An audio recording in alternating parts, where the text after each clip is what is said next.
ठीक हो गया जी। आर्टिकल 5 में यही कहा गया है कि जी फर्स्ट हियरिंग में कोर्ट पहले प्लेंट पढ़ेगी, फिर रिटर्न स्टेटमेंट पढ़ेगी, फिर पार्टीज को एग्जामिन जो पहले किया हुआ है उसको उनको असरटेन करेगी और देखेगी कि कोर्ट पार्टीज जो है कहाँ पे वेरी करती हैं, कहाँ पे पार्टीज के दरमियान इख्तलाफ है। ठीक है, तो क्या करेगी, that thereon proceed to frame and record the issue. जहाँ पे जहाँ जहाँ इख्तलाफ है पार्टीज का वो इशू फ्रेम कर देगी, जहाँ जहाँ पे इख्तलाफ है वहाँ पे इशू फ्रेम कर देगी। आगे कहता है on which the right decision of case to be dependent, वो इशू फ्रेम करेगी जिस पे डिसीजन आ सके।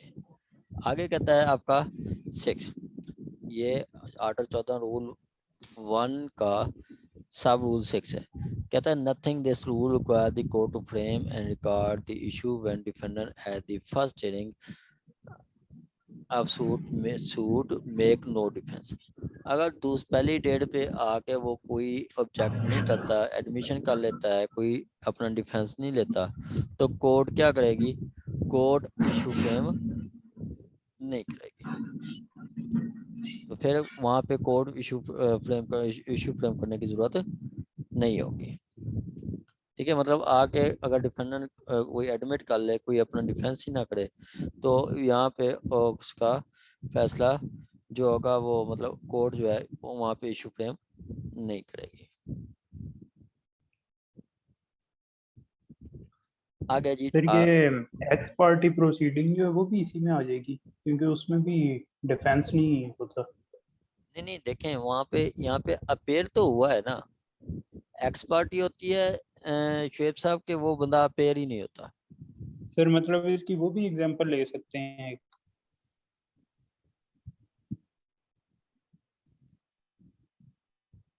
कौन सी? सर मतलब जैसे एक तो ये एग्जांपल होगी ना कि वो एडमिट कर लेता है क्लेम जो है प्लेंटिफ का, तो उसमें भी मतलब कोई डिफेंस नहीं हुआ। तो एक ये है कि अगर वो प्रोसीडिंग ही एक्स पार्टी हो गई है, तो उसमें भी तो डिफेंस नहीं हो रहा होगा, तो वो भी यही, उसमें भी यही होगा कि इश्यूज फ्रेम नहीं होंगे। नहीं नहीं, वो अपेयर तो होता है ना, कोई डिफेंस नहीं होता तो इशू फ्रेम नहीं करेगी। हाँ, ये भी आ जाता है, बिल्कुल सही कह रहे हैं कि जब एक्स पार्टी होता है उसमें भी कोर्ट इशू फ्रेम नहीं करती। ठीक है, दैट ठीक वेयर है। Defendant first hearing suit make no defence. ठीक है, कि जो आप देखते हैं आपका जो एक्स पार्टी डिग्री है उसमें भी इशू फ्रेम नहीं होते। ठीक है, उसमें भी इशू फ्रेम नहीं होते। अब ये देखें, ये क्या है, ये एक्स पार्टी डिग्री है। ठीक है, ये एक्स पार्टी डिग्री है। ये देखें कि no one has attended the court on the behalf of defendant ex parte proceeding initiated against defendant। अब एक्स पार्टी होगी तो यहाँ पे कोर्ट ने कोई इशू फ्रेम नहीं किया, जस्ट उन्होंने जजमेंट दे दी है। ठीक है, कोर्ट ने जजमेंट दे दी है, तो एक्स पार्टी में भी आपका इशू फ्रेम कोर्ट नहीं करती, क्योंकि उसके पास कोर्ट को पता ही नहीं चलता कि जी वेरिएंस क्या है, क्योंकि वो ना डिफेंडेंट आता है, ना कोई पार्टी को एग्जामिन किया जाता है, ना ही कोई रिटर्न स्टेटमेंट होती है, तो मतलब उसके रिबटल में कुछ भी नहीं आता, उसके रिबटल में कुछ नहीं आता, तो वहां पे भी कोर्ट इशू फ्रेम नहीं करती, जस्ट प्लेंटिफ की एविडेंस लेके फैसला कर देती है।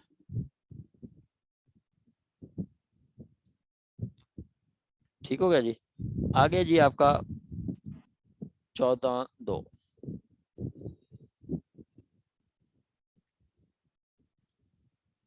14(2 कहता है issue of law and fact. Issue of law and fact कहता है where issues where issues both of law and of fact in the same suit. अब देखें, पार्टी एक ही सूट में को इश्यूज ऑफ लॉ भी होते हैं और इशू ऑफ फैक्ट भी होते हैं। जैसे प्लेंटिव कह देता है ये इशू ऑफ लॉ है कि ये आपके इशू ऑफ लॉ है, क्या कि प्लेंटिव कह देता है कि जी एग्रीमेंट हुआ है, ये इशू ऑफ फैक्ट है। डिफेंडेंट कहता है कि जी ये सूट टाइम बार्ड है, 3 साल होती है स्पेसिफिक परफॉर्मेंस के लिए, एग्रीमेंट हमारा हुआ 2010 में, ये आ गया 2020 में, ये टाइम बार्ड है। तो इशू कौन से आ गए? दोनों, इशू ऑफ लॉ भी आ गया, इशू ऑफ फैक्ट भी आ गया। ठीक है, where the both issues of law and fact arise in same suit, अगर सेम सूट में आ जाते हैं तो the court is of opinion that the case or any part thereof may be disposed of on the law only, issue of law only।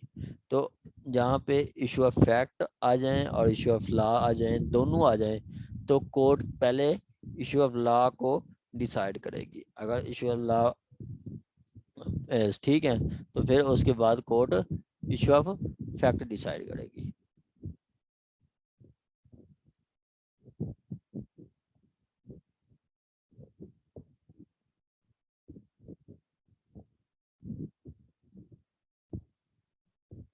ठीक हो गया जी।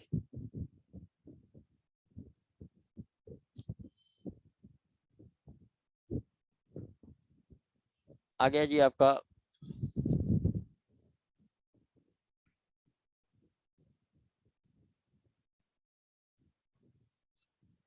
it shall try the it shall try the those issue first and file their purpose if he thinks fit postpone the settlement of issue of fact until the issue of law has been determined।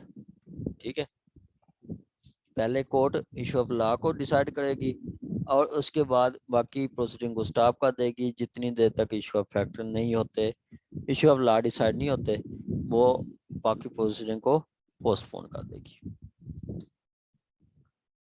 आगे कहता है जी आपका material from the which issue may be framed, issue may be framed.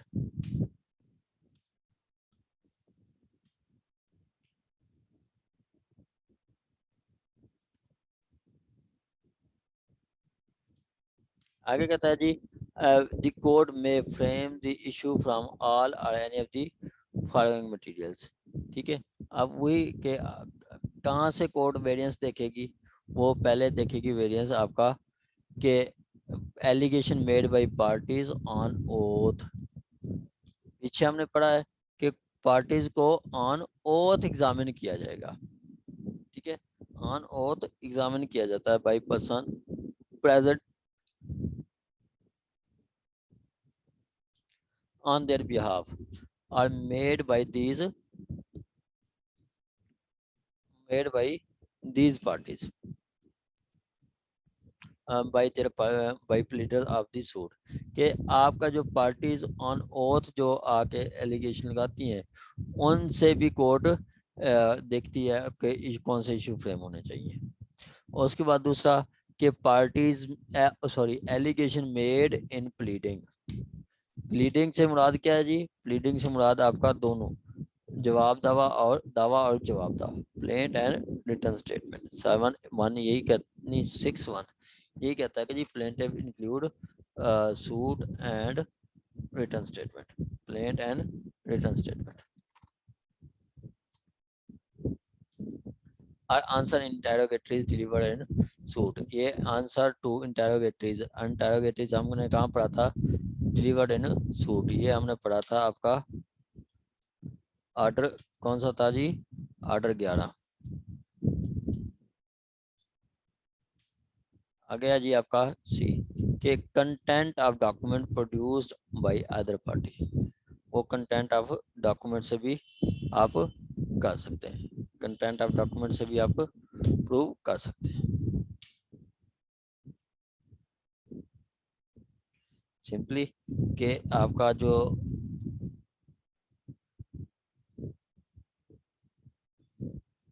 Issue कैसे frame करेगी court? पहले तो parties को एग्जामिन करेगी। ठीक है, जो कि आपका आर्टिकल 10 में बताता है। उसके बाद के वो प्लीडिंग देखेगी जो कि आपका प्लेंट और रिटर्न स्टेटमेंट होगी, दावा और जवाब दावा होगी। था 4 में कहता है कि जी कोर्ट में एग्जामिन और एग्जामिन विटनेस और document before framing issue when where the court is of opinion that the issue cannot be framed without the examination of parties or the court who inspecting the document not produced in court or adjourn the framing of issue for future day and may subject to law from time to time, being compelled the attendance of any person or production of any document by the person in whose possession of power it is the summon in process. ठीक है, simply वो कहता है कि जी court कोई आपका कोई document भी मंगा सकती है इशू फ्रेम करने से पहले कोर्ट को कोई मुनासिब लगता है तो, ठीक है। कोर्ट सिंपली कहता है कि जी इशू कैसे फ्रेम किया जाएंगे, इशू फ्रेम किए जाएंगे कोर्ट में एग्जामिन दी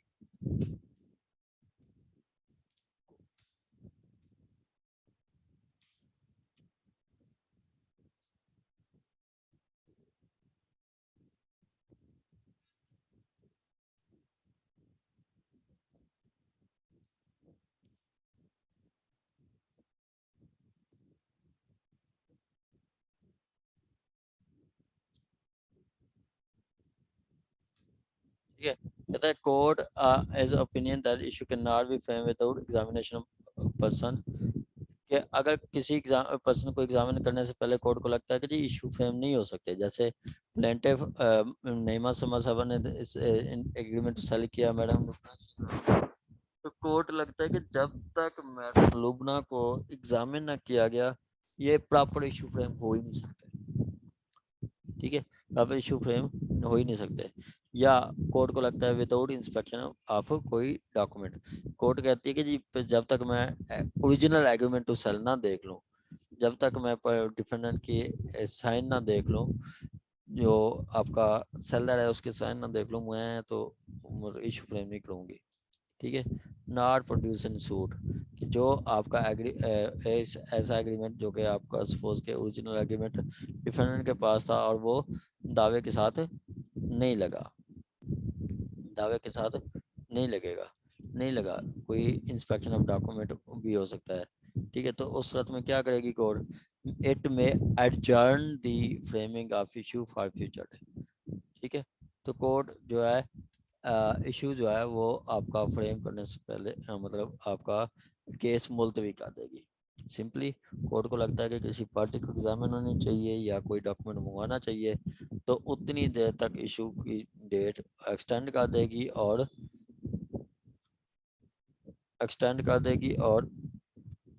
जब तक वो डॉक्यूमेंट पर्सन को एग्जामिन ना कर ले या वो डॉक्यूमेंट एग्जामिन ना कर ले कोर्ट चार्ज फ्रेम नहीं करेगी।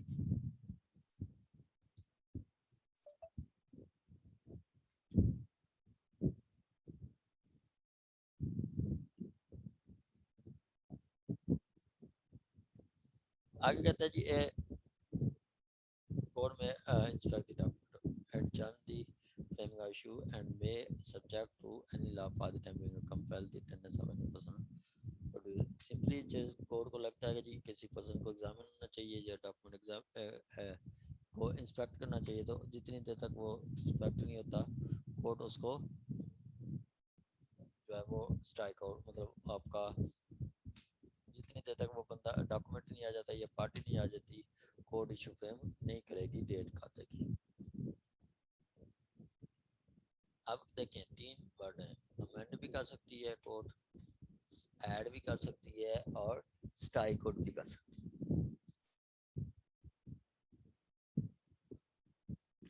ठीक हो गया। जबकि आपका जो आपका CRPC का 227 है, ठीक है, वो क्या कहता है, वो कहता है कि जी आपका कोई डॉक्यूमेंट आपका कोई भी इशू है वो अमेंड कर अल्टर कर सकते हैं, ऐड कर सकते हैं, डिलीट नहीं कर सकते। सिविल में आपको इशू जो फजूल बन गया है उसको आप डिलीट भी कर सकते हैं, उसको आप डिलीट भी कर सकते हैं, कोई अल्टरेशन कर सकते हैं, अमेंड कर सकते हैं। आगे कहता है जी आपका the court may at any time before passing a decree amend the issue or additional frame additional issue on such terms as things fit। कि कोर्ट जो है आपका इशू अमेंड भी कर सकती है और एडिशनल इशू भी फ्रेम कर सकती है।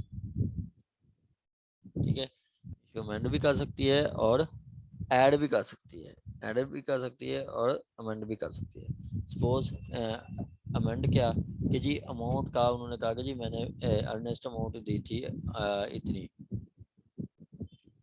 ये 3 लाख हमने दी थी, 35 लाख 3,50,000 हमने अर्नेस्ट अमाउंट दी थी, 50 नहीं 35 लाख हमने अर्निंग अमाउंट दी थी, अर्नेस्ट अमाउंट दी।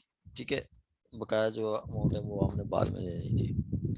अब कोर्ट की से जो मिस्टेक हुई है वो क्या हुई है, कोर्ट से मिस्टेक हुई है कि उसने 35 लाख की जगह 75 लाख लिख दिया।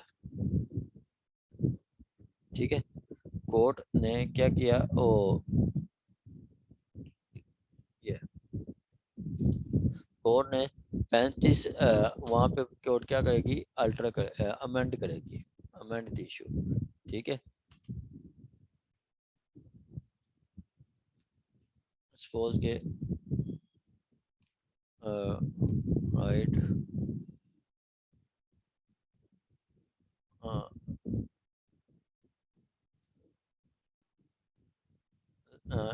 इंस्टेड ऑफ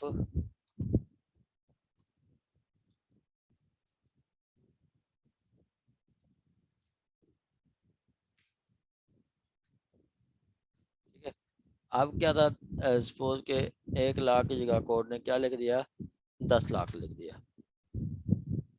कोर्ट ने क्या किया, 10 लाख लिख दिया 1 करोड़ की जगह, 1 लाख की जगह। तो इस ये क्या किया उसने, इसको अमेंड किया जाएगा। कोर्ट एडिशनल इशू भी फ्रेम कर सकती है। ठीक है, एडिशनल इशू भी फ्रेम कर सकती है। सपोज के प्लेंटिफ ने कहा कि डिफेंडर ने कहा कि जी ये तो टाइम पार्ट है और कोर्ट ने उसका टाइम लिमिटेशन का इशू ही फ्रेम नहीं किया, तो वो क्या है, कोर्ट उसके लिए आपका एडिशनल इशू फ्रेम कर सकती है। ठीक है, एडिशनल इशू कर सकती है, कोर्ट की पास पावर है। ठीक है, कोर्ट के पास पावर है कि वो एडिशनल इशू भी फ्रेम कर सकती है, मतलब अमेंड भी कर सकती है और न्यू इशू भी फ्रेम कर सकती है।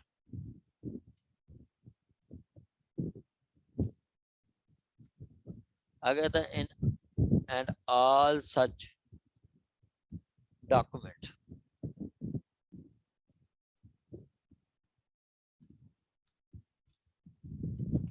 कहते हैं all such amendment are additional issues as may be necessary for the determining of for determining the matter in controversy between the parties and shall be made or framed, made or framed। अब इसको अगर हम देखें ना कि ये आपकी कह रहे हैं कि for determining the real question in controversy. ठीक है, for determining the real question in controversy between parties.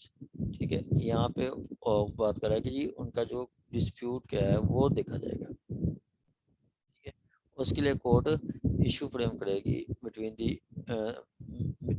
Shall be made और फ्रेम्ड। ठीक है, कि कोर्ट सिंपली आपका 5 में क्या कह रही है, कोर्ट सिंपली 5 में यही कुछ कह रही है कि जी आपका कोर्ट जो है इशू अमेंड भी कर सकती है और एडिशनल इशू भी फ्रेम कर सकती है।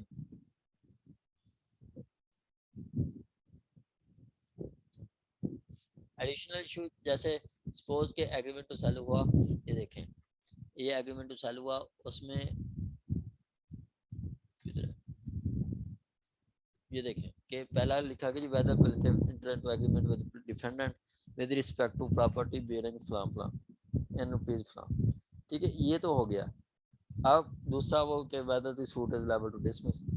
अब यहाँ पे इसी दावे में अगर प्लेंटिफ कहता है कि जी मैंने पोजीशन नहीं दिया, मैंने पोजीशन अभी नहीं दिया, मतलब प्लेंटिफ कहेगा कि मुझे पोजीशन मिल गया है, डिफेंडेंट कहता है कि जी कोई पोजीशन नहीं मिला, तो कहता है डिफेंडेंट कहता है कि कोई पोजीशन नहीं मिला, तो यहाँ पे ये इशू फ्रेम हो गए, ठीक है, ये इशू फ्रेम हो गए, ये 6 इशू फ्रेम हो गए। तो यहाँ पे कोर्ट एक और इशू फ्रेम कर सकती है कि क्या whether the plaintiff was delivered position, कि क्या मुद्दई को पोजीशन मिल गया था, इस पे कोर्ट इशू फ्रेम कर। ये क्या होगा, ये आपका एडिशनल इशू होगा, ये आपका एडिशनल इशू। यहाँ तक किसी का वो क्वेश्चन होगा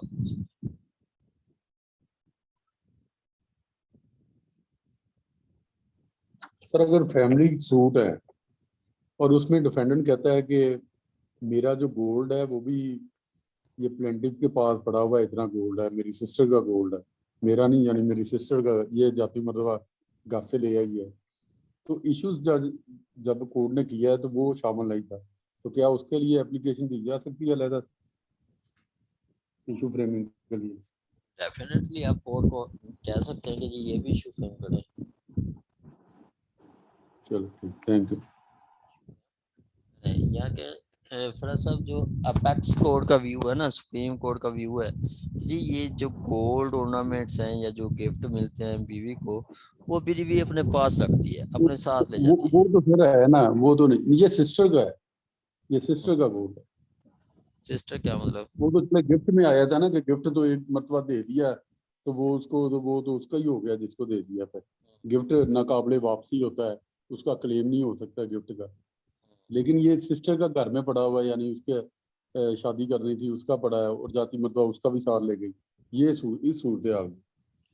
और जो उसने अपने जो है वो उसमें रिटर्न स्टेटमेंट में कहा है कि ऐसे ऐसे वो ले गई है, तो वो लेकिन जज साहब ने तो वो जो है फ्रेम नहीं किया उसका इशू, तो इसके लिए नहीं, वो इशू एविडेंस में तो यही होगा कि मतलब अगर dowry article whether the plaintiff entitled to receive the dowry articles as मतलब as per list annexed with this plaint और alternate price rupees फलां इतनी अमाउंट की, तो कोर्ट ये ये इशू तो फ्रेम प्लेंटिफ करती का हो गया, ये तो प्लेंटिफ का हो गया ना। हाँ, मैं ये डिफेंडेंट की तरफ से कह रहा हूँ कि डिफेंडेंट के डिफेंडेंट की सिस्टर का, यानी घर में वो बात थी पहले, डिफेंडेंट की सिस्टर का भी घर में ही पड़ा हुआ था गोल्ड, तो जब वो नाराज होके वो गई है उधर से, तो अपना तो गोल्ड ले गई है, चलो वो तो गिफ्ट था, हस्बैंड ने जो डाला था वो, यानी वो गिफ्ट था, उसने उसके हस्बैंड ने अपनी बहन की शादी के लिए भी रखा हुआ था, साथ वो भी उठा के ले गई।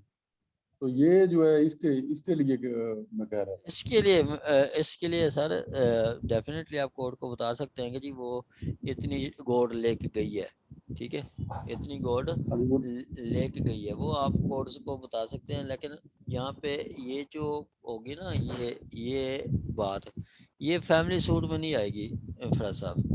फैमिली सूट के लिए ना उन्होंने एक लिस्ट दे दी की है पीछे, आपका शेड्यूल फैमिली कोड एक्ट 1964 का शेड्यूल है, शेड्यूल का पार्ट वन में लिस्ट बताई गई है, पार्ट 2 में ऑफेंसेस बताई गई हैं जिसको फैमिली कोड ट्राई करेगी।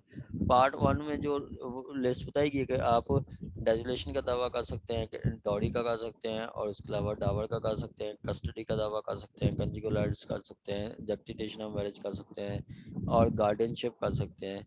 इस तरह के 9 दावे बताए गए हैं, और साथ एक बताया गया कि जी आपका any other matter relating to आपका वो रिलेटिंग टू निकाहनामा। तो आप कह रहे हैं कि जी जो वो गई है, मतलब बीवी गई है, वो साथ गोल्ड ऑर्नामेंट लेके गई है, और जो हस्बैंड है उसकी सिस्टर का भी गोल्ड था, वो भी, वो जो खातून है वापस घर गई है, घर छोड़ के गई है, वो भी साथ ले गई है। आपका ये क्वेश्चन है ना? जी मेरा यही। ठीक है, आपका ये क्वेश्चन है। अब ये फैमिली सूट में फॉल नहीं करेगा, ठीक है, मेरी सर यही राय थी। ये फैमिली सूट में फाइल नहीं करेगा। इसके लिए आप रिकवरी का दावा कर सकते हैं, अलग सिविल सूट फाइल कर सकते हैं, ठीक है, या आप एफआईआर करवा सकते हैं कि जी वो चोरी करके गई है। मेरी सर राय बिल्कुल आप जैसी थी, लेकिन मेरे क्योंकि ये मुझसे पहले यानी और कोई काउंसिल था, मैं अब आया हूँ इसमें, तो वो जो डिफेंडेंट है वो कोई मुल्तान का रहायशी है, तो वो कहता है कि मैंने बहुत सारे वकला से मुल्तान में मशवरा किया और उन्होंने ये कहा है कि आप इसी में ही इशू फ्रेमिंग की जो है एप्लीकेशन दें और वो इशू फ्रेम। नहीं तो ये मैं तो इसलिए नहीं ये नहीं करेगी कोर्ट, ये कोर्ट नहीं करेगी। चलो चलो ठीक, थैंक यू। उस मैटर में आता ही नहीं है। आगे है जी आपका 6, आपका 14 रूल 14 आपका 14 का 5 मतलब स्ट्राइक 14(5) अमेंड या स्ट्राइक आउट, अमेंड और स्ट्राइक आउट इशू। क्या कोर्ट जहाँ पे जरूरी हो for the determination of matter in controversy, यही सेम वर्डिंग आपका, यही सेम वर्डिंग आपकी उसमें भी है, 6:17 में भी है, 6:17 में भी है, 110 में भी है आपका 6:17 और ऑर्डर 6 रूल 17, इसी तरह 110 में भी है कि जी for the determination of the real question in controversy court amend कर सकती है। For determination of real question in controversy court issues को ऐड भी कर सकती है और अमेंड भी कर सकती है। आगे 2 बताता है कि जी आपका where the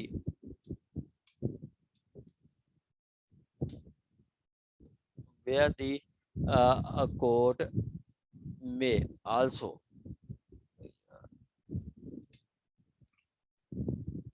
where the court may also at any time before passing decree strike out any of the issue that may appear to it। Court कोई इशू स्ट्राइक आउट भी कर सकती है, खत्म भी कर सकती है।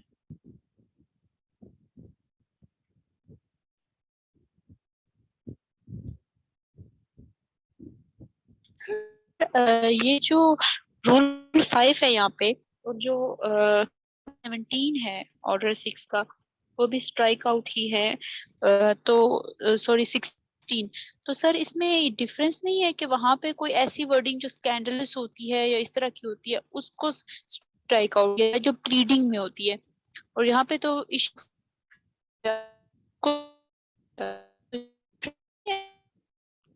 मैडम देखें कि वहां पे जो प्लीडिंग है ना वो स्कैंडलेस होती है, स्ट्राइक आउट कर देती है। यहाँ पे जो है ना वो 5(2), ठीक है, यहाँ पे आपका इशू है जो कि आपका नेसेसरी नहीं था, जरूरी नहीं था, उसको इशू ने फ्रेम कर दिया कोर्ट ने, तो वो उसको स्ट्राइक आउट कर देगी कोर्ट, ठीक है, वो स्ट्राइक आउट कर देती है कोर्ट। जैसे उन्होंने एक इशू फ्रेम कर दिया कि जी whether the suit is a plaint is not properly stamped, not properly stamped। अब ये कोर्ट ने निकाल दिया, पहले कोर्ट ने देखा नहीं है, पहले उसमें पहले दिन से कोर्ट फीस लगी हुई थी, तो वो क्या है, वो कोर्ट ने वो इशू फ्रेम कर दिया जो कि जरूरी नहीं था, जो कि बनता नहीं था, तो कोर्ट उसको स्ट्राइक आउट कर देगी। The court may at any time before passing a decree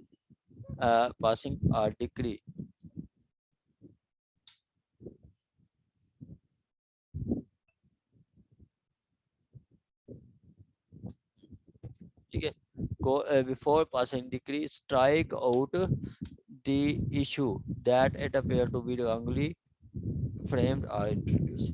जो आपके wrongly फ्रेम होते हैं, इंट्रोड्यूस होते हैं, उनको कोर्ट स्ट्राइक आउट कर सकती है, उनको स्ट्राइक आउट कर सकती है। ठीक हो गया जी। आगे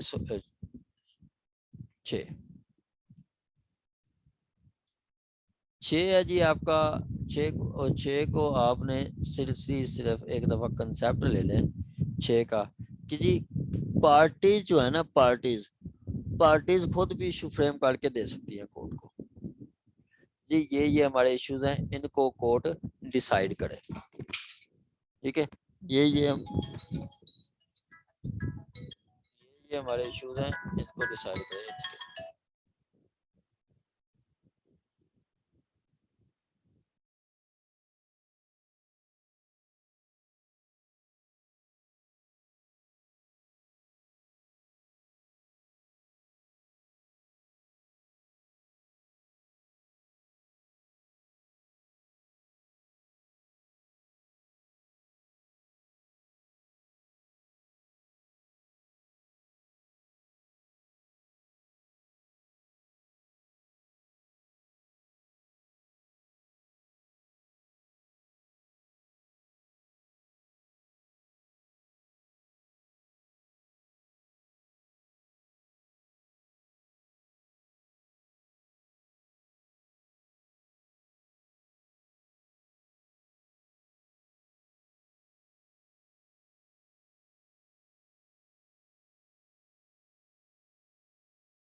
चले जी आगे। 6 का सिंपली कंसेप्ट ये है कि जी कोर्ट जो है पार्टीज के कहने पे, पार्टीज जो है वो आपस में कोई इश्यूज आपस में डिसाइड करेंगी, वो डिसाइड करके कोर्ट को देंगी, कोर्ट उस पे अपनी ओपिनियन देगी और उस पे वो उस ओपिनियन पे कोर्ट ये ओपिनियन पे वो कायम होंगे। ठीक है, आपके वो पार्टीज जो है 6 और 7 के तहत खुद इश्यूज फ्रेम करती हैं, वो आके कोर्ट को दे देती हैं कि जी ये हमारे इश्यूज हैं। ठीक है, ये हमारे इश्यूज हैं, इसको आप डिसाइड करें। कोर्ट उस पर एविडेंस लेगी और अपनी ओपिनियन देगी। ठीक है, ये आपका जो 6 और 7 के तहत जो कोर्ट डिसीजन देगी वो आपकी अपीलेबल होगी, वो आपका अपीलेबल होगी। चलें मैं आपको एक दफ़ा पढ़ा देता हूँ, फिर आगे डिटेल के साथ मैं बताऊँगा।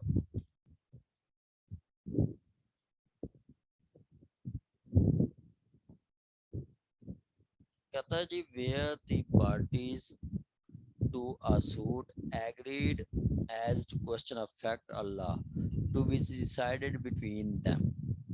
जब पार्टीज डिसाइड कहती हैं कि जी ये जो इशू है क्वेश्चन ऑफ लॉ या क्वेश्चन ऑफ फैक्ट का, ये हमने मिल के डिसाइड करना है, हमने आपस में डिसाइड करना है, तो क्या होगा, they may state the same in form of issue. वो क्या करेंगे, इशू फ्रेम करेंगे वो दोनों parties, and enter into agreement in writing. वो एक आपस में एग्रीमेंट करेंगे, इन राइटिंग एग्रीमेंट होगा कि कोर्ट की जो भी फाइंडिंग होगी उसको वो मानेंगे, कोर्ट की जो फाइंडिंग होगी उसको वो मानेंगे। ठीक है, agreement that upon finding of court in affirmative or negative of such issue a sum, ये मनी के लिए, of sum of money specified in agreement to be ascertained by court or in such manner court direct shall be paid by one of the parties or to other of them, one of the parties to other of them। तो क्या है कि court क्या करेगी, मतलब आपस में वो पार्टीज ने इश्यूज को सेटल किया, इश्यूज सेटल करके इश्यूज आपकी कोर्ट को दे दिए। अब उस पे कोर्ट ने ओपिनियन दी कि जी इतनी अमाउंट जो है ये मैडम नईमा साहबा, मैडम उसको लुबना शेन साहबा को पे करेंगी। ठीक है, कि आपस में वो तय